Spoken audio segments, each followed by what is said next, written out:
एक हमले में संयुक्त राष्ट्र के 2 अधिकारी गंभीर रूप से घायल हो गए हैं। इसराइल जानता था कि यहां पर संयुक्त राष्ट्र का दफ्तर है, बावजूद इसके हमला किया गया।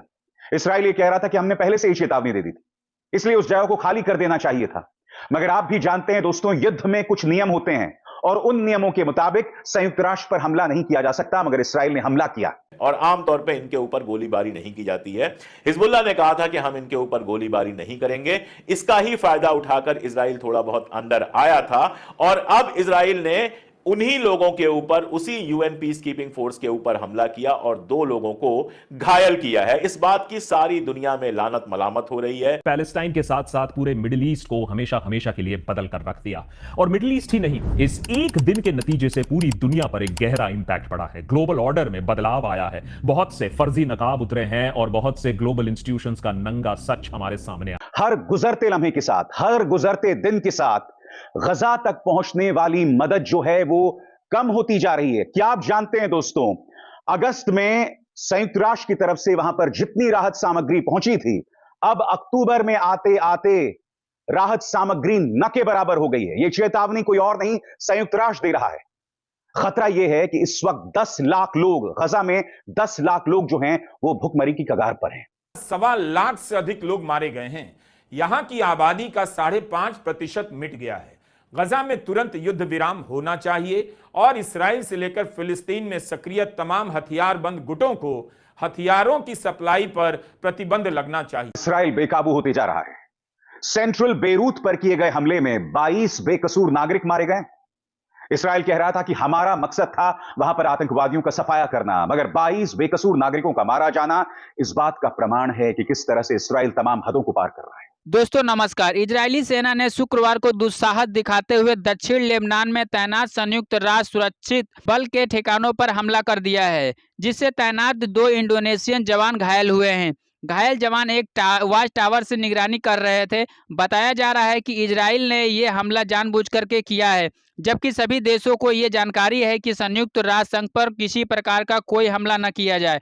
अगर ऐसा होता है तो संयुक्त राष्ट्र संघ भंग हो सकती है, जिससे संयुक्त राष्ट्र सुरक्षा बल खत्म हो जाएगी, जिससे देश में युद्ध जैसा माहौल बन सकता है।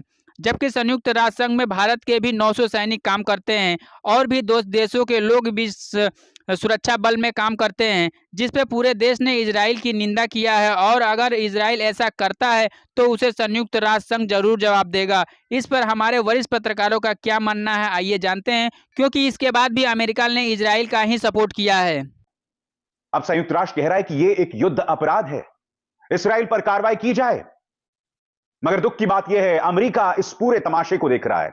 इस खबर को देखिए दोस्तों। इसके मुताबिक अमेरिकी राष्ट्रपति जो बाइडेन ने कहा कि इसराइल को हमारा समर्थन जारी रहेगा, आयरन क्लैड समर्थन, लोहे जैसा मजबूत हमारा समर्थन इसराइल को जारी रहेगा। मगर इसराइल क्या कर रहा है, वो सेंट्रल बेरूत में 22 बेकसूर नागरिकों को मौत के घाट उतार देता है, संयुक्त राष्ट्र के दफ्तर पर हमला करता है। मैं एक सवाल पूछना चाहता हूं, संयुक्त राष्ट्र के 2 मुलाजिम जो घायल हुए हैं वो इंडोनेशियाई नागरिक हैं।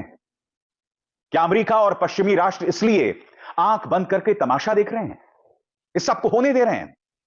दूसरी तरफ दोस्तों, ईरान को लेकर भी इसराइल कभी भी हमला कर सकता है। इसराइल ने कहा है यह हमला औचक होगा, ऐसा हमला होगा कि पूरी तरह से ईरान जो है सख्ते में आ जाएगा। कोई भी नहीं जानता कि इसराइल का हमला कैसे होने वाला है। यानी कि एक तरफ इसराइल अपनी हमलावर कार्रवाई जारी रख रहा है, दूसरी तरफ समानांतर तौर पर एक साइकोलॉजिकल वॉरफेयर भी उसने शुरू किया। और आमतौर पे इनके ऊपर गोलीबारी नहीं की जाती है। हिजबुल्लाह ने कहा था कि हम इनके ऊपर गोलीबारी नहीं करेंगे। इसका ही फायदा उठाकर इजराइल थोड़ा बहुत अंदर आया था और अब इजराइल ने उन्हीं लोगों के ऊपर, उसी यूएन पीस कीपिंग फोर्स के ऊपर हमला किया और 2 लोगों को घायल किया है। इस बात की सारी दुनिया में लानत मलामत हो रही है।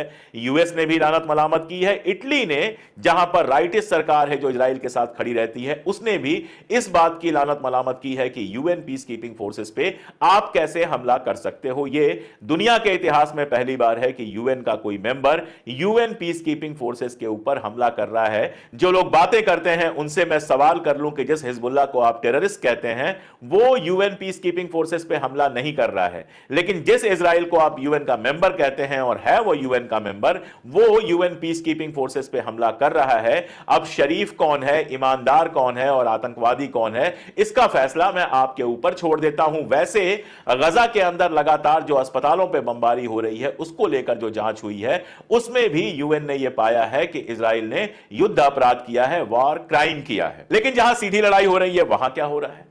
सीधी लड़ाई हिजबुल्लाह के साथ चल रही है। कंडीशन यह है कि हिजबुल्लाह के साथ की लड़ाई में कई सारे इजरायली मारे गए। 4 बार इजराइल ने कोशिश की कि कम से कम उनकी लाशें उठा के ले जा सके, लेकिन हिजबुल्लाह ने इसके लिए भी उसको अलाउ नहीं किया, चारों बार उसको पीछे खदेड़ दिया। कल की जो खबर थी उसमें 62 से ज्यादा इजरायली सैनिकों के घायल होने या मारे जाने की खबर थी।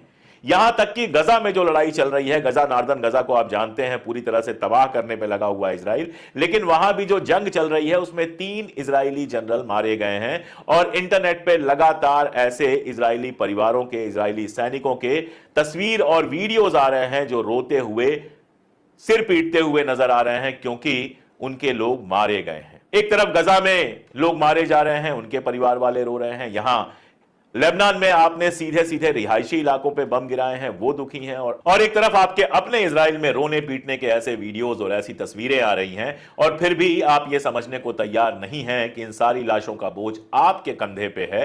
बड़ी बड़ी बातें हो रही हैं, ईरान के ऊपर हमले की बातें हो रही हैं। ईरान ने पहले ही साफ किया है कि आप हमारे ऊपर हमला करेंगे तो बिजली से लेके, तेल से लेके, पानी से लेके जो भी आपके रिसोर्सेज हैं वो सारे रिसोर्सेज हम लगातार हमले करके नष्ट कर देंगे। संयुक्त राष्ट्र शांति मिशन ने पिछले हफ्ते दक्षिण लेबनान में अपनी कुछ जगहों से स्थानांतरित होने की इस्राएल की मांग को खारिज कर दिया था। यह दावा किया गया था कि इन जगहों पर इस्राएली सेना हिजबुल्लाह के ठिकानों पर हमला कर रही है। लेबनान में संयुक्त राष्ट्र अंतरिम फोर्स या UNIFIL के पास दक्षिण लेबनान में करीब 10,000 शांति सैनिक तैनात हैं। 23 सितंबर को IDF और हिजबुल्लाह के बीच लड़ाई बढ़ने के बाद से ये युद्ध विराम का आह्वान कर रहे हैं।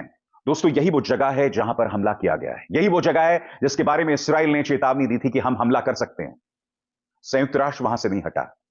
युद्ध के कुछ नियम होते हैं जिसका पालन करना जरूरी है कि कोई भी पक्ष संयुक्त राष्ट्र पर हमला नहीं करेगा। मगर उस नियम को कौन तोड़ता है? उस नियम को इस्राएल तोड़ता है, बेंजामिन नेतन्याहू तोड़ते हैं। यह सवाल तो किया जाएगा ना कि आखिर क्यों ये सब किया जा रहा है? क्यों दुनिया जो है आंख बंद करके इस तमाशे को देख रही है? आगे संयुक्त राष्ट्र मिशन ने कहा, हालांकि इस हमले में शांति रक्षकों को गंभीर चोटें नहीं आईं, लेकिन उनको अस्पताल में भर्ती कराया गया है। UNIFIL के प्रवक्ता ने बताया वे इंडोनेशियाई नागरिक हैं। इंडोनेशिया भी UNIFIL में सैनिकों का एक प्रमुख योगदान करता है। मैं आपसे सवाल पूछना चाहता हूं, अगर ये इंडोनेशियाई नागरिक के बजाय ब्रिटिश नागरिक होते या फिर इंडोनेशियाई नागरिक के बजाय अमेरिकी नागरिक होते, तब भी क्या ब्रिटेन या पश्चिमी देश ऐसा ही रवैया अपनाते? फर्क देखिए दोस्तों, डबल स्टैंडर्ड्स देखिए, हिपोक्रेसी देखिए, यह साफ तौर पर दिखाई देती है। जिस तरह से आलोचना की जानी चाहिए पश्चिमी देशों की तरफ से, वैसी आलोचना नहीं की जा रही, जो अपने आप में बहुत गलत है। हर गुजरते लम्हे के साथ, हर गुजरते दिन के साथ गजा तक पहुंचने वाली मदद जो है वो कम होती जा रही है। क्या आप जानते हैं दोस्तों, अगस्त में संयुक्त राष्ट्र की तरफ से वहां पर जितनी राहत सामग्री पहुंची थी, अब अक्टूबर में आते आते राहत सामग्री न के बराबर हो गई है। यह चेतावनी कोई और नहीं, संयुक्त राष्ट्र दे रहा है। खतरा यह है कि इस वक्त 10 लाख लोग, गजा में 10 लाख लोग जो हैं वो भुखमरी की कगार पर हैं। एक तरफ इतना बड़ा मानवीय संकट जिसकी मैं चर्चा आगे जाकर करूंगा, और दूसरी तरफ दुनिया तीसरे विश्व युद्ध, एक परमाणु टकराव के मुहाने पर। ईरान ने चेतावनी दी है कि इस्राएल कुछ भी ऐसा करने की सोचे भी नहीं, प्रयास भी नहीं करे, वरना उसके ऐसे खतरनाक परिणाम होंगे कि दुनिया के मानचित्र से इस्राएल खत्म हो जाएगा। मगर हकीकत यह भी है दोस्तों कि इस वक्त ईरान में जबरदस्त तनाव है, जबरदस्त टेंशन है। ईरान मध्यपूर्व में अपने तमाम देशों के साथ मंत्रणा कर रहा है कि कहीं इस्राएल उसके परमाणु ठिकानों या फिर उसके तेल के ठिकानों पर हमला ना कर दे, क्योंकि अगर ऐसा होता है तो एक बहुत बड़ा तेल का संकट पैदा हो सकता है और इसकी लपटें भारत तक पहुंच सकती। जैसा कि आपने वीडियो में देखा कि किस तरह से दक्षिण लेबनान में इजरायली सेना ने अभद्रता का सबूत दिया है, इस पर विश्व के सभी देशों ने इजराइल की निंदा किया है। हालांकि इसको लेकर के अमेरिका ने अभी तक इजराइल सेना को ही सपोर्ट किया है, जबकि इस हमले में 2 इंडोनेशियाई सैनिकों के काफ़ी गंभीर चोटें आई हैं। हमले से संयुक्त राष्ट्र संघ के दफ्तर का भी काफ़ी नुकसान हुआ है। ये सब अगर ऐसा ही चलता रहा तो तीसरा विश्व युद्ध होना संभव है। ईरान ने इजराइल को धमकी देते हुए कहा कि अगर इजराइल ईरान के तेल और सैन्य बल पर हमला करता है तो ईरान लगातार हमला करके इजराइल के पानी भंडार, तेल भंडार और सैन्य भंडार को तहस नहस कर देगा। दोस्तों, आपको क्या लगता है? अपनी राय नीचे कमेंट बॉक्स में लिखें। वीडियो पसंद आई हो तो वीडियो को लाइक करें, शेयर करें और हमारे चैनल को सब्सक्राइब जरूर करें। मिलते हैं अगले वीडियो में, तब तक के लिए नमस्कार। आपका दिन शुभ हो।